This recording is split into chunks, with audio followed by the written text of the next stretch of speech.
Hello दोस्तों, स्वागत है B R J coaching centre में। आज हम विज्ञान विषय के बारे में बात करते हैं। इस विषय में आपके पेपर में क्या क्या पूछे जाएंगे, क्या क्या पढ़ना है, ये जानकारी आपको बहुत ज़रूरी है कि हमें क्या पढ़ना है ताकि हम एग्ज़ाम में बहुत ही अच्छा स्कोर कर सकें। तो देखिए, आपके बोर्ड एग्ज़ाम नज़दीक है तो आपको वही टॉपिक्स पढ़ना है जो आपके सिलेबस में दिया गया है। तो आज हम विज्ञान विषय के सिलेबस के बारे में बात करते हैं कि जो आपको पढ़ना ही पढ़ना है।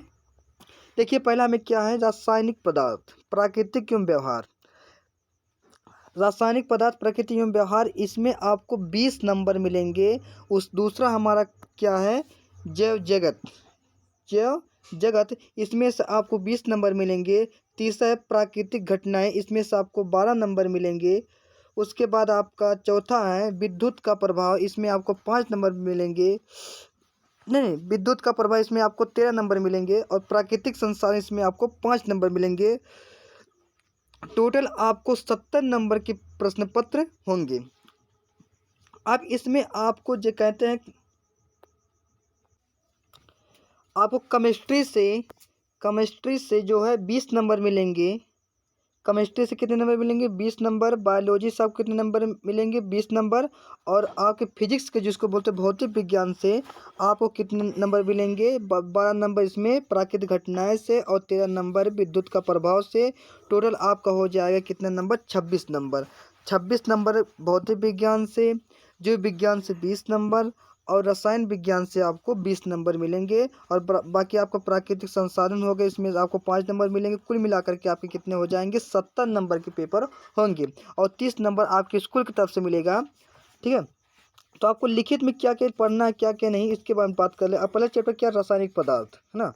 रासायनिक पदार्थ में आपको पढ़ना है रासायनिक अभिक्रियाएं। रासायनिक अभिक्रियाएं में पहले चैप्टर का नाम है रासायनिक अभिक्रियाएं। रासायनिक अभिक्रियाएं में क्या क्या पढ़ना है, चैप्टर में आपको पढ़ना है रासायनिक अभिक्रिया, रासायनिक समीकरण, संतुलित रासायनिक समीकरण। संतुलित रासायनिक समीकरण का तात्पर्य संतुलित रासायनिक अभिक्रिया के प्रकार, संयोजन अभिक्रिया, अपघटन, वियोजन अभिक्रिया, विस्थापन अभिक्रिया,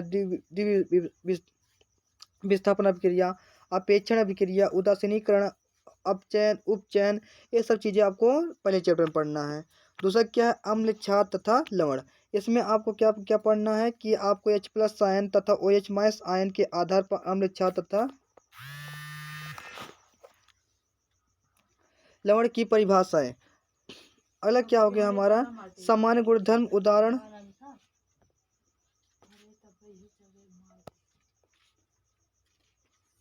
तो दूसरे चैप्टर के बारे में हम बात कर रहे थे, H+ आयन, OH- आयन, अम्ल, क्षार की परिभाषाएं हो जाएगा। सामान्य गुणधर्म, उदाहरण तथा उपयोग, पीएच मान, पैमाने की अवधारणा, लघुगणक से संबंधित परिभाषाएं आवश्यक नहीं है।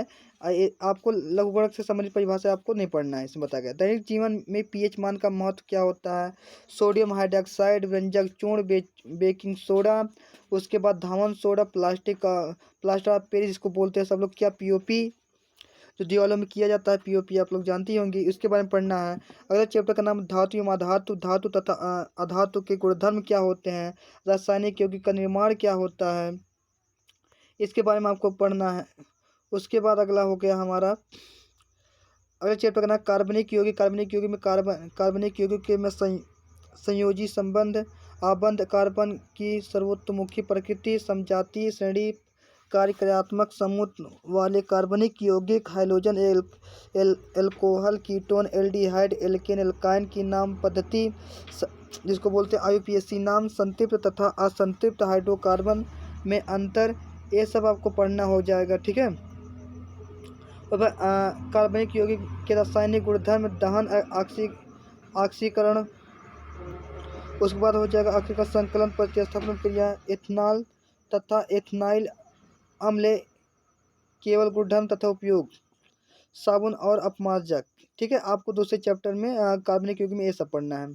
अगला आपको हो गया जैव जगत, जिसको बोलते हैं जीव विज्ञान में आपको क्या पढ़ना है, बायोलॉजी में जैव प्रक्रम के सजीव, पौधों तथा जंतुओं में पोषक, श्वसन, परिवहन तथा उत्सर्जन की मूलभूत अवधारणा, जंतुओं तथा पौधों में नियंत्रण एवं समन्वय, पौधों में दिशिक पादप हार्मोनों का परिचय, जंतुओं में नियंत्रण एवं समन्वय, तंत्रिका तंत्र, ऐच्छिक पेशियाँ तथा अनैच्छिक पेशियाँ प्रतिवर्ती क्रिया, रासायनिक समन्वय, जंतुओं में हार्मोन।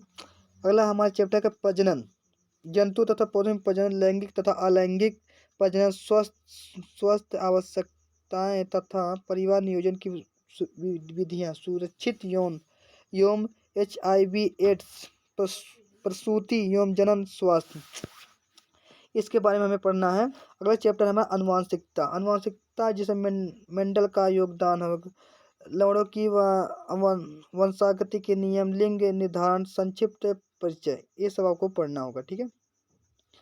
अगला आपका क्या, प्राकृतिक घटनाएं। प्राकृतिक घटना फिजिक्स में आ गए। फिजिक्स में आपको क्या क्या चीजें पढ़ना है,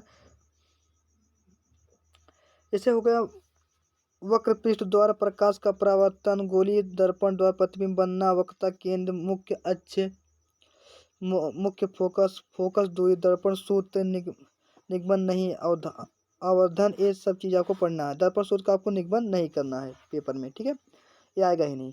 अपवर्तन में अब हमारा पहला चैप्टर क्या, अपवर्तन। अपवर्तन के नियम क्या होता है, अपवर्तनांक क्या होता है, गोलीय लेंसों द्वारा अपवर्तन क्या होता है, ये आपको पढ़ना है। गोलीय लेंसों द्वारा प्रतिबिंब का बनना, लेंसों द्वारा प्रतिबिंब बनने के नियम, लेंस सूत्र क्या होता है, व्युत्पत्ति आवश्यक नहीं है।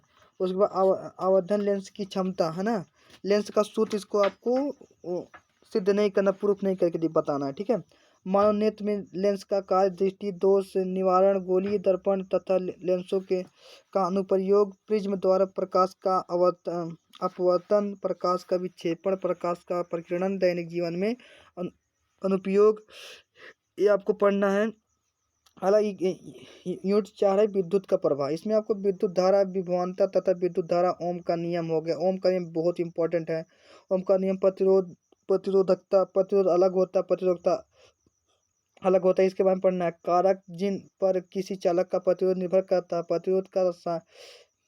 प्रतिरोध का संयोजन, श्रेणी क्रम, समांतर क्रम, प्रतिरोध श्रेणी क्रम में होते हैं, समांतर क्रम में होते हैं, इसके बारे में। जैसे कोई भी अगर इस तरह जुड़ा है, श्रेणी क्रम में हो गया, और समांतर क्रम का मतलब ये हो गया एक प्रतिरोध और इसे हम जोड़ दे रहे हैं, तो ये हमारे किस क्रम में हो गया, समांतर क्रम में हो गया। इसके बारे में आपको अच्छे से पढ़ाएंगे, आप लोग क्या केवल अभी देख लीजिए। ठीक है, सिलेबस देख लीजिए आपको क्या क्या पढ़ना है, इस सभी चीज़ की तैयारी हम करवाएंगे।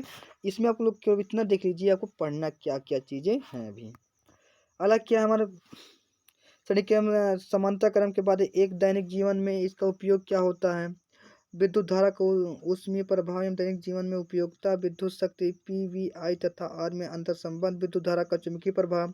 अगला चैप्टर का नाम विद्युत धारा का चुंबकीय प्रभाव। चुंबकीय क्षेत्र रेखाएं किसी विद्युत धारावाही चालक के कारण चुंबकीय क्षेत्र परिनालिका में प्रवाहित विद्युत धारा के कारण चुंबकीय क्षेत्र में किसी विद्युत धारावाही चालक का बल, फ्लेमिंग की बाएं हाथ का नियम, घरेलू विद्युत परिपथ है ना, तो फ्लेमिंग की क्या होता है, बाएं हाथ का नियम, फ्लेमिंग के दाएं हाथ का नियम, ये आपको पढ़ना बहुत इंपॉर्टेंट। फ्लेमिंग के बाएं हाथ का नियम, फ्लेमिंग के दाएं हाथ का नियम। ठीक है। अगला यूनिट हमारे क्या है, प्राकृतिक संसाधन। हमारा पर्यावरण, जिसको आपको पर्यावरण के बारे में क्या क्या पढ़ना है इसको देख लिए। परितंत्र, पर्यावरण समस्याएं, ओजोन परत का अपक्षयन, अपशिष्ट उत्पादन तथा निवारण, जैव निम्नीकरणीय तथा अजैव निम्नीकरणीय पदार्थ क्या होते हैं, इसके बारे में। अगला हमारा ये आपको कुल मिलाकर कितने नंबर का, 70 नंबर आपको प्रयोगात्मक में जो है स्कूल वाले कराएंगे, इसको आपको ध्यान देने की कोई ज़रूरत नहीं है। ठीक है।